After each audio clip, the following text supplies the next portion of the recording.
Yes, first of all, let me tell you that the number of cases which have been listed before the 17-member larger bench formed to hear two cases here. One, the NRO implementation case, and the second with regard to the review petition which had been directed against the December 16 order of the Supreme Court, in which it had declared unlawful, void ab initio the National Reconciliation Ordinance.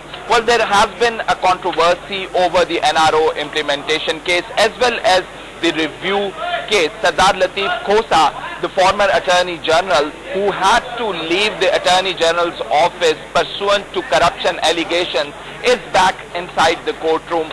The federal government insists that Kamal Asfar, who had appeared in the NRO case, has now been appointed as advisor to the Prime Minister. So Mr. Sardar Lateef Khosa would now represent the federal government. Last evening we have seen here in the Supreme Court that their application was not filed because of technicalities.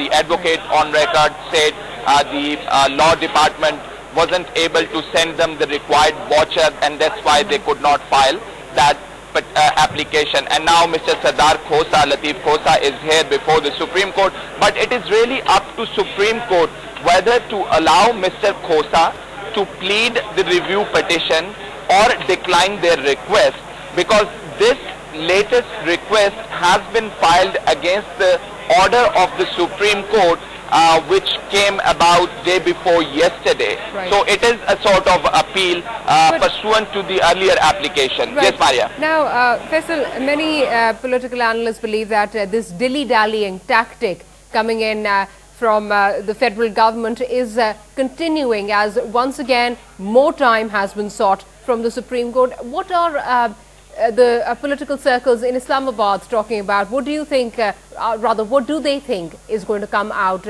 of seeking more time and come out of how things are progressing now? Well, Maria, let me tell you, your first part of the question where you talked about dilly-dallying. Well, everybody here at the Supreme Court has this feeling that the federal government had been deliberately trying to seek more time so it could push this case back. Right from the start of this case, especially the NRO implementation case, first the NAB officials had been reluctant, and you would remember Naveed Ehsan, the former chairman of National Accountability Bureau, resigned after frustrating the proceedings on number of occasions. Then came Mr. Deedar Hussain Shah after quite a while, and there is a controversy still on the name of Mr. Deedar Hussain Shah.